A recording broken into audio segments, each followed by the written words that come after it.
10 cara sederhana ibu rumah tangga sukses menambah penghasilan rumah. Sebelum lanjut, yuk klik tombol subscribe dan share serta like, biar nggak ketinggalan video terbaru dari kami. Dan kalau kamu suka, bisa klik tombol thanks atau terima kasih di kanan bawah ya. Dan juga kalau kamu punya ide tema video berikutnya, langsung aja tulis komen di bawah ya. Yuk kita lanjut lagi. Pernah nggak sih kamu duduk sebentar di dapur, pas rumah sudah agak sepi, anak mulai main sendiri, suami belum pulang, terus kamu bengong sambil mikir, hidup kok rasanya muter di situ-situ aja. Bukan karena nggak bersyukur, tapi karena kebutuhan hidup itu nggak pernah nanya kita capek atau enggak. Harga naik pelan-pelan, kebutuhan anak nambah.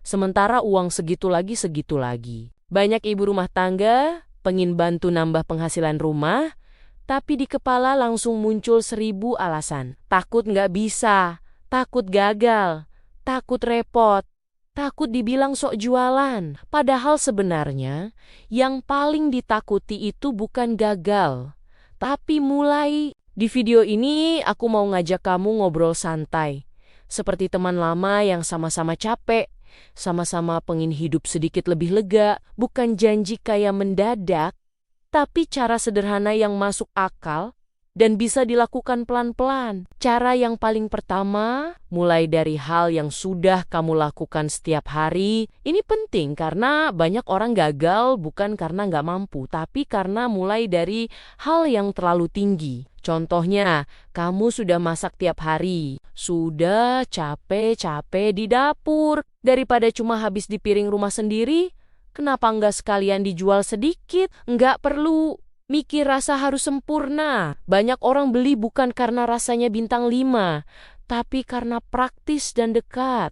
Misalnya jual lauk matang buat tetangga yang pulang kerja capek dan malas masak. Untungnya mungkin nggak besar, tapi konsisten. Pembeli bisa konsisten karena seringnya mereka tidak sempat masak, atau lagi malas ke dapur, atau bahkan juga bisa karena alasan lebih irit dibanding masak sendiri. Cara kedua, manfaatkan lingkungan sekitar sebelum mikir jauh keluar sana.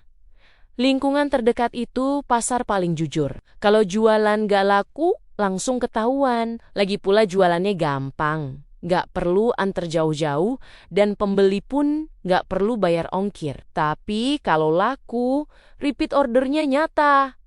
Contoh sederhana, jajan anak sekolah. Setiap hari anak-anak itu jajan, bukan karena lapar, tapi karena kebiasaan. Kalau kamu jual sesuatu yang aman dan rasanya enak, mereka bakal balik lagi. Dan lucunya, yang beli seringkali bukan anaknya, tapi ibunya yang sekalian nitip. Cara ketiga, jangan remehkan jadi reseller atau jualan ulang. Banyak ibu rumah tangga gengsi karena ngerasa cuma jadi perantara. Padahal justru di situ enaknya, nggak pusing produksi, nggak ribet stok, cuma butuh rajin dan sabar. Contohnya jualan pakaian atau kebutuhan rumah. Kamu tinggal foto, upload, jawab chat. Memang capek di jari, tapi lebih ringan di kepala. Dan hasilnya nyata. Walaupun pelan. Cara nomor 4, gunakan handphone sebagai alat produktif, bukan cuma pelarian. Jujur aja, berapa jam sehari kita pegang handphone? Kadang niatnya cuma 5 menit, tahu-tahu 1 jam habis. Kalau sebagian waktu itu dialihkan buat jualan, promosi, atau cari peluang, hasilnya beda. Contohnya, banyak ibu rumah tangga yang cuma pakai status buat share kegiatan sehari-hari. Padahal status itu bisa jadi etalase gratis. Jualan kue, jasa, atau sekadar cerita proses.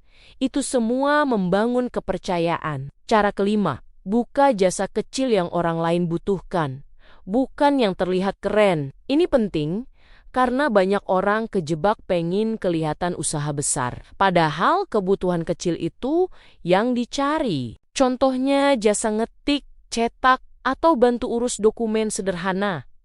Atau jasa jaga anak beberapa jam. Kelihatannya sepele tapi buat orang lain itu sangat membantu. Dan untuk kamu, Itu penghasilan yang halal dan realistis. Cara keenam, libatkan keluarga supaya kamu enggak merasa sendirian. Usaha kecil itu berat bukan karena capek fisik, tapi karena capek mental. Kalau semua dipendam sendiri, lama-lama drop. Libatkan anak sekadar bantu bungkus atau ambilkan barang. Bukan soal tenaganya, tapi soal kebersamaan. Anak belajar bahwa ibunya bukan cuma di rumah, tapi juga berjuang. Cara nomor 7, lepaskan gengsi pelan-pelan. Ini jujur bagian paling sulit. Takut dibilang jualan takut dilihat sebelah mata. Padahal yang bayar listrik bukan komentar orang. Yang penting dapur tetap ngebul dan hati sedikit lebih tenang. Banyak orang yang sekarang mapan. Dulunya juga mulai dari hal kecil yang sering diremehkan. Cara 8, konsisten. Walaupun hasilnya bikin nyesek. Ada masa jualan sepi, ada masa cuma laku 1, itu normal. Yang bikin beda antara yang lanjut dan yang berhenti cuma 1, konsistensi. Hari ini mungkin belum kelihatan, bulan depan baru terasa. Setahun kemudian, baru bersyukur kenapa dulu enggak berhenti. Cara 9, kelola uang sekecil apapun dengan sadar. Ini bukan soal pintar akuntansi, ini soal menghargai hasil jerih payah sendiri. Pisahkan uang usaha walaupun cuma sedikit. Dengan begitu, kamu tahu bahwa ini usaha, bukan sekadar iseng. Pelan-pelan, rasa percaya diri tumbuh. Cara ke-10, jaga mental dan emosi sendiri. Ibu rumah tangga itu sering kuat di depan orang, tapi rapuh sendirian. Kalau capek, istirahat sebentar. Kalau sedih, nangis saja. Tapi jangan berhenti, karena berhenti berarti kembali ke titik awal tanpa perubahan. Ingat, kamu melakukan ini bukan cuma buat uang, tapi buat harga diri dan masa depan keluarga. Kalau hari ini kamu masih ragu, itu wajar. Kalau masih takut gagal, itu manusiawi. Tapi jangan sampai rasa takut itu bikin kamu nggak pernah mulai. Dan jangan sampai rasa takut itu membelenggu kita selamanya. Kamu nggak harus sukses besar hari ini.